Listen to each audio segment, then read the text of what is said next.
Hello everybody, welcome to another Arkham Horror List video. Today we're going to be talking about 8 investigator duos. What's a duo? 2 people working together fighting the crimes of Cthulhu.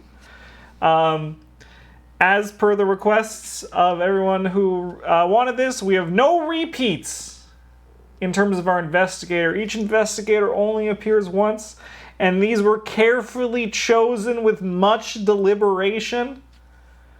Other than that, I will just say it's very hard to come up with pairings that aren't just like this person fights and this person gets clues.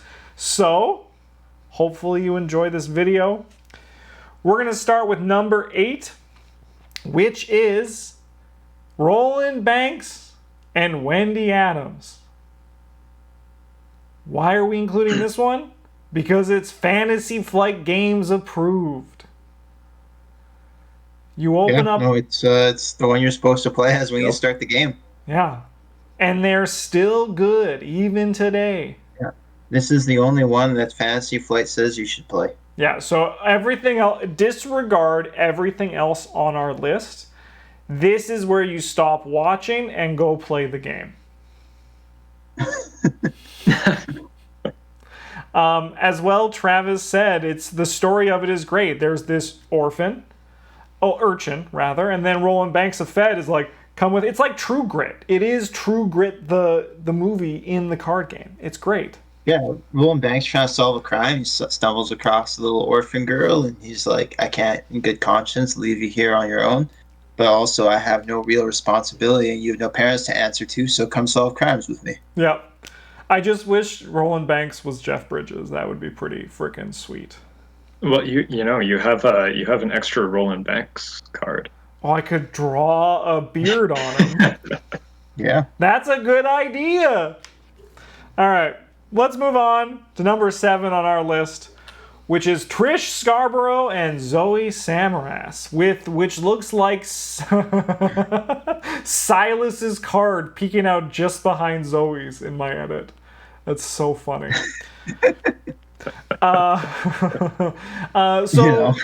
We haven't actually, apart from Silas, we haven't played any of the Innsmouth investigators. I mean, I haven't. I can't speak for the guys, but I'm going to wait. Like, I'm not even going to play them digitally. I'm going to wait until I get in person to play them with these guys.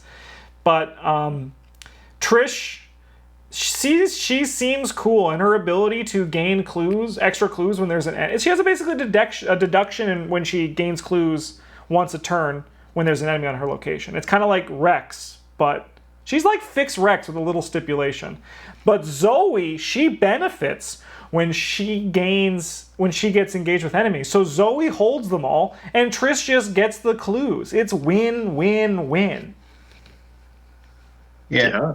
Good synergy. It's real synergy. Yeah. This is one of the real ones on our list. Yeah. Wait, they're all real. Don't... That is true. They all are technically real. It's true. Justin, between first watch and you handle this one and I'll handle this, you can make Zoe draw every month. You don't even need to do any work to make it happen. Yep. On the hunt? Oh, baby. Yeah. Yeah. There's also like no real overlap between our card pools, which is nice. Yeah. Yeah, definitely. Yeah. All right. Let's go to number 6, which was Skids O'Toole and Finn Edwards. Bryn, this one was your idea. Why don't you talk about it? Well, so this one's like partly a flavor pairing where, like, Skids just got out of jail and Finn's like, hey kid, you want a job? We went with movies first. Like, would this combination be a good movie? If so, let's put it on the list. Yeah, he gets pulled back in. But you're probably thinking, guys, these two are both green. We asked for no overlap. Well, here you go. This kid kind of wants to play with blue assets, mostly because his punch is only 3, and in order to fight monsters, he needs cards that make that number bigger. Yeah. Finn, on the other hand, also has 3, but kind of doesn't care about weapons as much. Like, he'll just run away from things. Mm-hmm. So, the cards that they want are kind of not the same. And I mean, also, like, Finn can just get clues in this group, like, easily. He could just be the Yeah, clue getter, Right? right? To like wanting streetwise and lockpicks and stuff, and Skids don't want that. He want guns. Yeah. Skids won't. Yeah, Skids is just here as the unskilled muscle. And there's also a bit of kind of like a synergy here as well. Like, if a big scary retaliate enemy shows up, Skids' stats aren't like great, so Finn could just evade it and then like be like, "It's your problem, kid," and then runs out of there. Like the piece of garbage he is. Yeah, that's why we all love Finn, because he's a garbage human being. Yeah. Yeah, pretty much. But yeah, anyway, like, Skids wants weapons and not so many of the utility green cards. Finn kind of just wants utility green cards. Mm-hmm. Cool.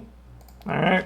Let's go on to number 5, which is Minty Fan and Silas Marsh. Now, before we get into the nitty-gritty, these two were made for each other because Min has 4 brain and 4 book, and Silas has 4 fist and 4 feet.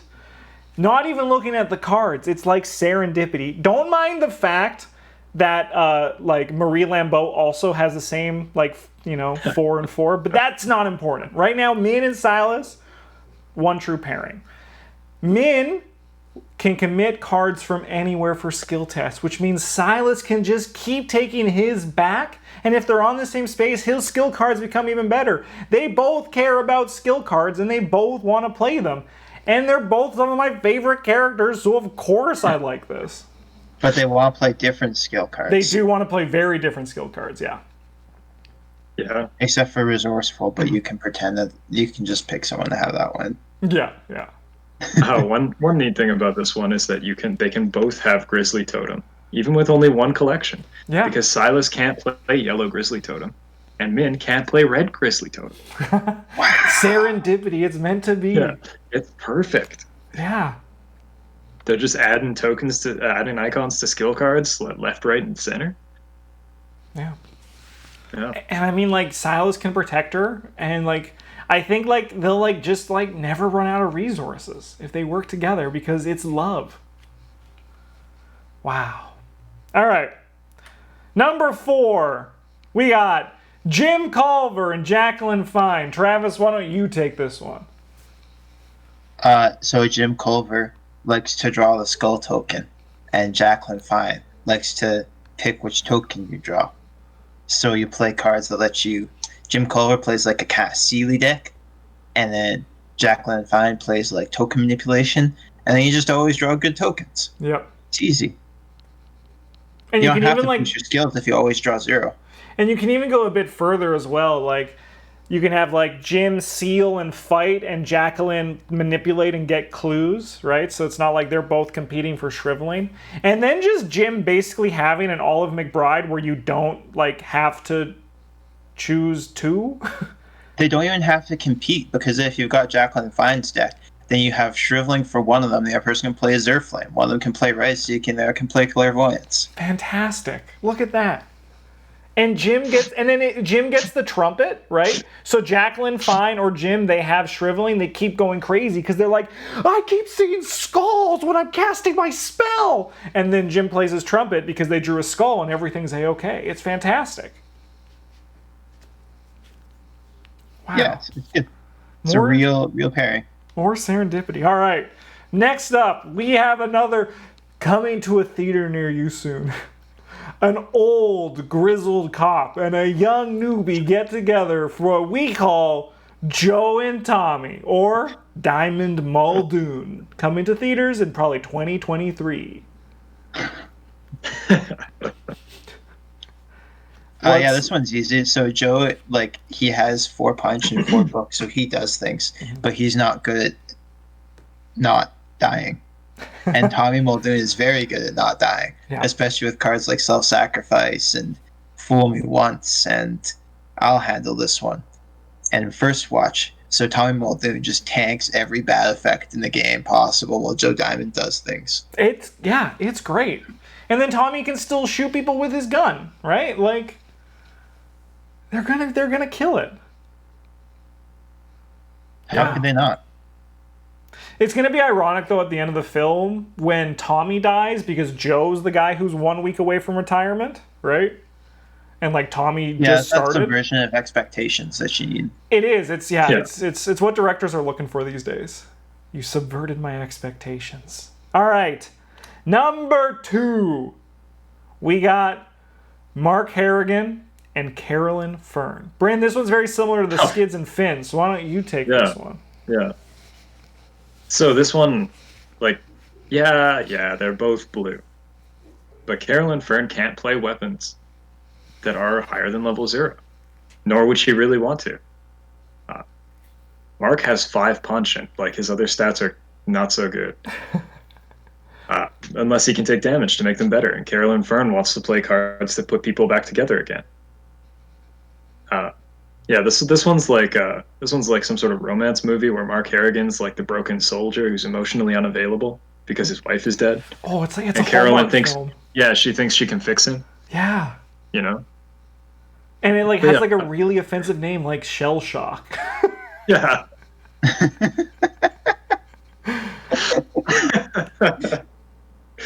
Yeah, something like that. Yeah. For note, we were going to do Agnes and Carolyn, but then Mark held a knife to my throat and said if I didn't put him in a video, he'd kill me. So that sounds like something Mark would do. Sophie would want me to be in this video. Yeah. You must understand, Sophie needs me to appear in this. You wouldn't want to disappoint Sophie. I mean, I wouldn't, actually. All right. No. And number 1, take a moment. I want to see if you can guess who number 1 is. The ultimate investigator duo team up. We have Ashcan Pete and Duke the dog. How could it be anyone else? How could it be anyone else? Yeah. It's true. Justin, you didn't use the Duke investigator card. I didn't. It's the same art, but pretend that it's got a red border. Yeah. Anyway, Ashcan Pete wants to play lots of events and stuff that he can discard to ready Duke, and Duke wants to play a bunch of allies that Ashcan Pete can't, and ways to protect his allies. Here, I know what to do. Give me a second. We'll fix this. Okay. You've forgotten about that one-shot expansion that we've never played? Yeah, already? I honestly like don't care about because I hate dogs. Hey, there's like some cat-related stuff in there too. Yeah, but they're the bad guys. So that's because Duke doesn't exist on Arkham DB. Okay, well, you're vindicated then. Thank you. But yeah, picture the investigator Duke here, because that's what we really want. Yeah. All right. Well, that was a fun video. There were some real, actually good pairings in here, and then some ones that were just... Actually, I think the majority of these, we could argue that they could work, right? So, like, it could be fun. They wouldn't be on the list if they couldn't. Yeah. Otherwise, keep those suggestions for list videos coming, and we'll be back next week for another exciting top X whatever. Top cards that when we see, we go, "Whoa!" and more clickbait like that. So we'll see you then. Bye.